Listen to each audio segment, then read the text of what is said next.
శ్రీమాత్రే నమః. మార్గశిర ఏకాదశి భగవానుడు గీతను ఉపదేశించిన రోజు గీతా జయంతి. గీకారం త్యాగరూపం స్యాత్ తకారం తత్వబోధతం. గీతావాక్యమిదం తత్వం జ్ఞేయం సర్వముముక్షుభిః.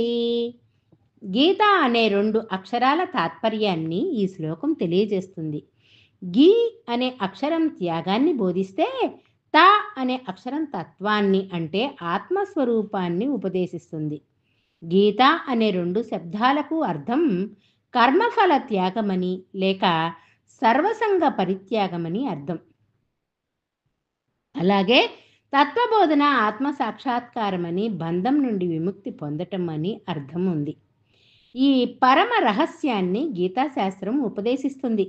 అలాంటి పరమ పావనమైన గీత భగవానుని నోటి నుండి వెలువడిన మహాపుణ్య దినం మార్గశిర శుద్ధ ఏకాదశి. నేడు ఈ పవిత్ర గ్రంథాన్ని సృజించిన మహాపుణ్యం దక్కుతుంది.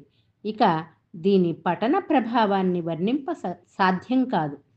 మానవాళి సర్వ సమస్యలకు పరిష్కారాన్ని సూచించే జగద్గురువైన ఈ గ్రంథాన్ని పఠించటం నేటి నుంచైనా ప్రారంభిద్దాం. శుభం భూయాత్. Please like, share and subscribe.